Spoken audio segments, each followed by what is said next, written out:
Welcome back, everyone. Before we dive in, make sure you drop your thoughts and the lessons you took from this story in the comments. And don't forget to like and subscribe. Let's get into it. My name is Tanisha. For 3 years, I thought I had everything a woman could want. I had Deshaun, and when you believe what I believed about a man like Deshaun, you feel like you are standing in sunlight. We met at a backyard barbecue in Charlotte, North Carolina, on a Saturday so bright it made every color loud. He was funny, warm, and deliberate, the kind of person who made conversation feel like a place to sit down and rest. Our life together was not a whirlwind. It was an accumulation of quiet moments that made a steady home. We bought a little 2-bedroom house in the Plaza Midwood neighborhood with blue shutters and a porch swing begging for paint. The first weekend before moving in furniture, we painted the living room. I lobbied for cool gray. He argued for warm beige. He held the swatches together and grinned. "Grayish," he said, our first official compromise. He loved me in practical ways. Every morning a cup of coffee steamed on my nightstand. In the middle of tense workdays, he sent me ridiculous memes.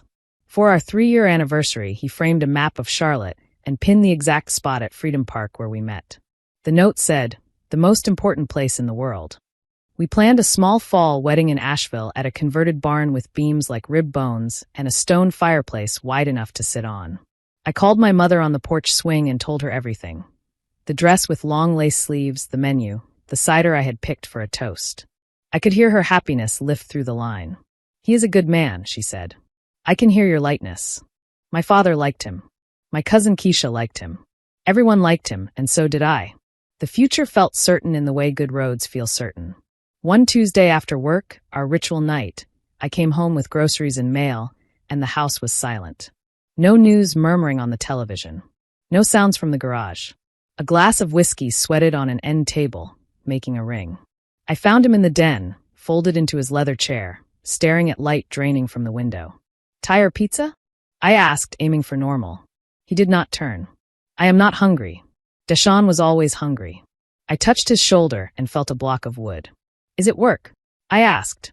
He turned toward me, and I saw the look of a man carrying something he did not know how to put down. "We need to talk," he said, and the room began to tilt. I sat on the ottoman, my purse sliding to the floor, the grandfather clock ticking like a hammer in the hall. "I love you," he started. I waited.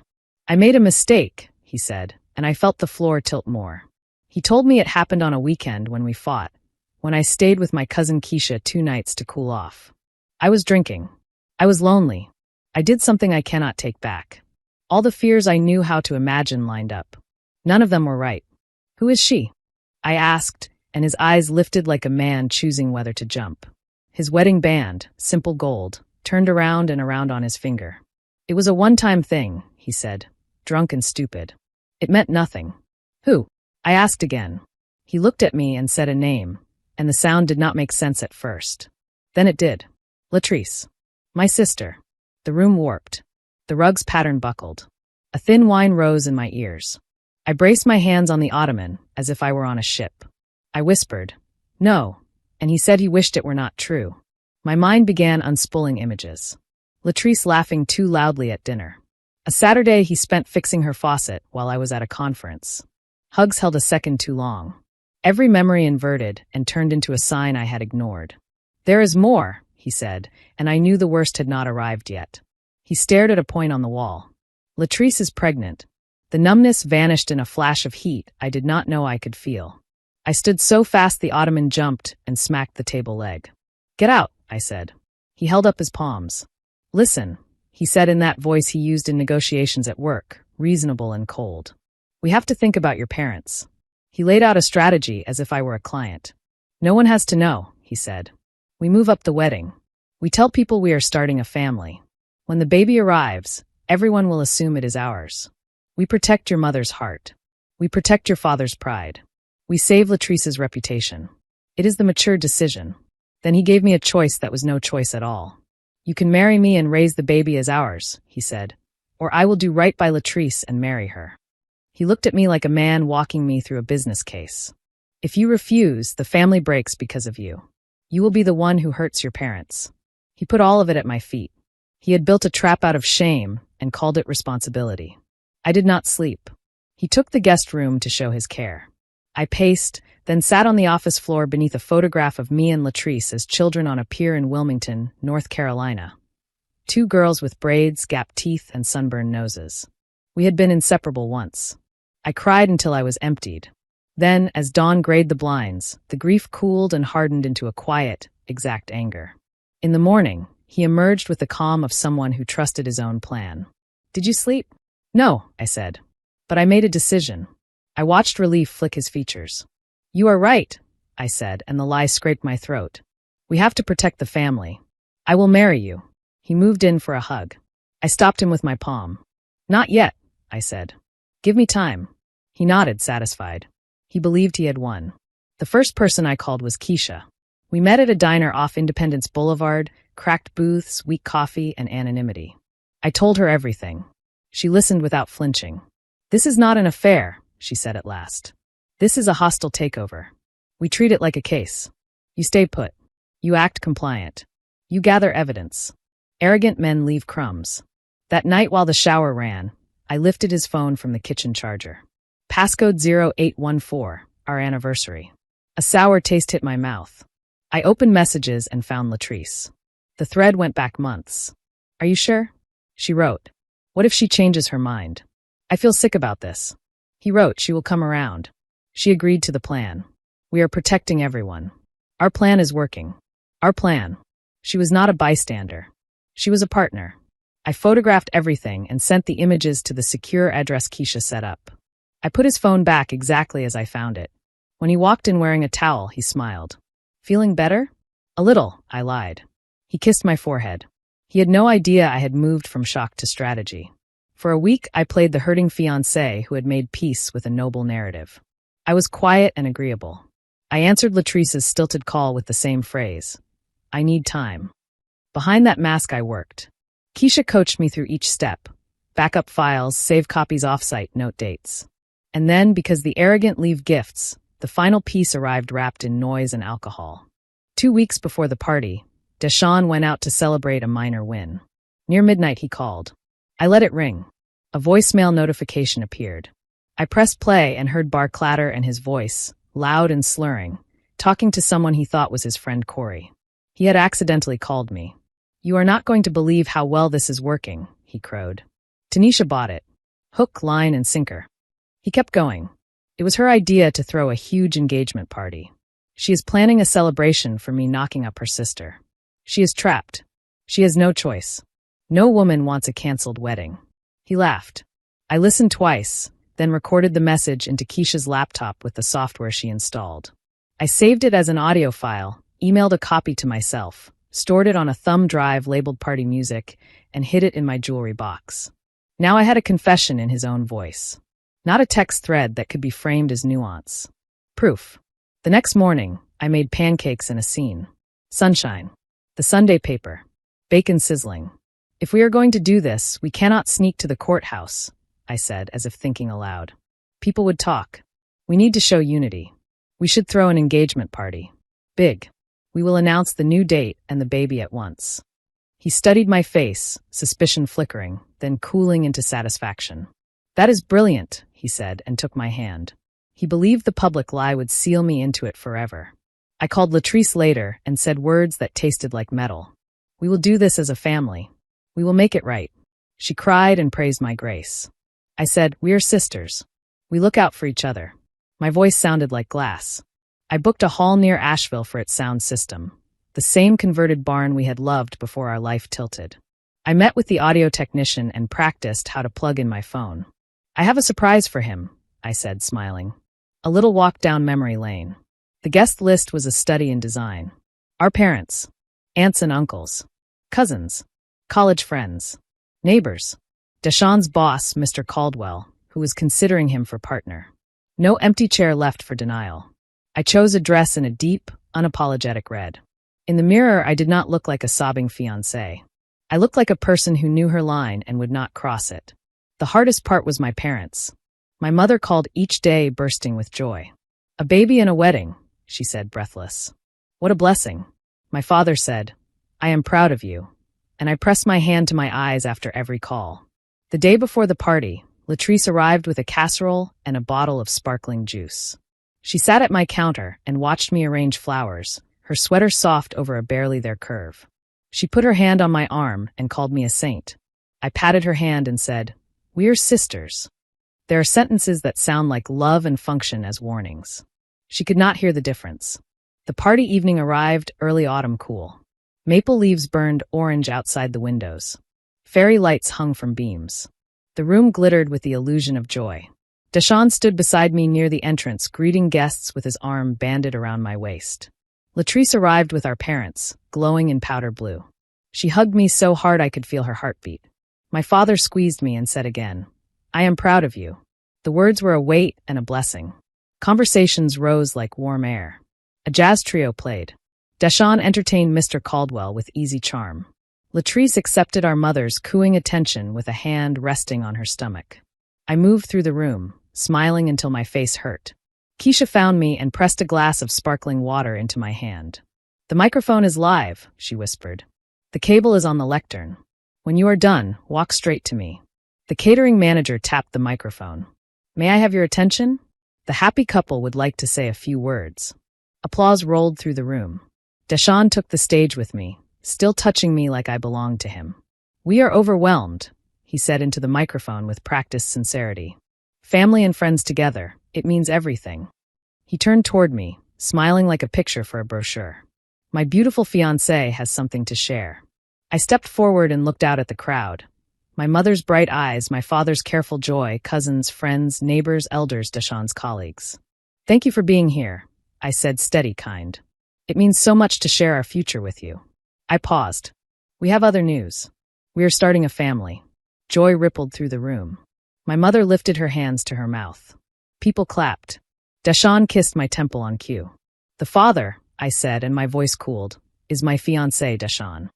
I let the relief settle for a heartbeat. Then I turned toward Latrice. "And the mother is my sister, Latrice." The silence that followed was not silence so much as a vacuum. Faces fell in sequence, like a row of lights going dark. Deshaun took a half step forward, hand extended to the microphone. I held up my palm and he stopped. "You might think I am mistaken," I said, "or that I am having some kind of breakdown. It is best to let a man explain his plan in his own words." I took out my phone.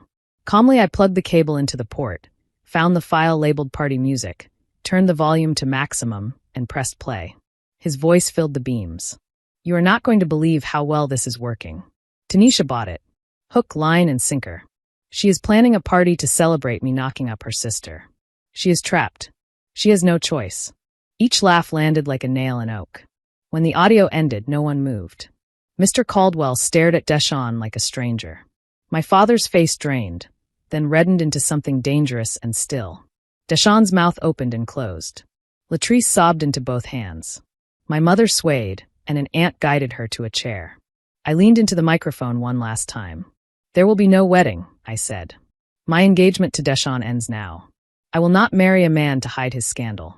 And I will not raise another woman's child, especially not my sister's."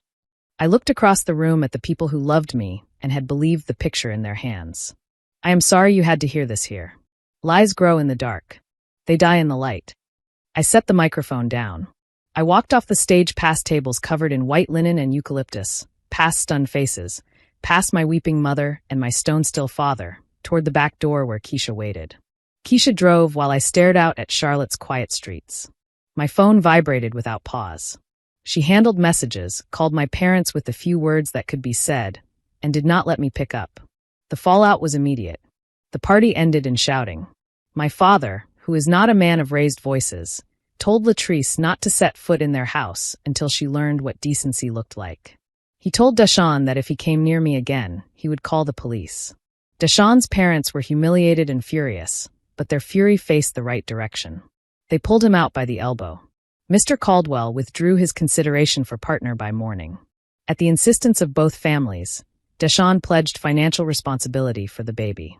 Under pressure and with no romance left, he and Latrice got engaged. Keisha sent me the photograph. Two faces arranged to resemble joy, the edges fraying. My parents and I learned how to speak again through the fog.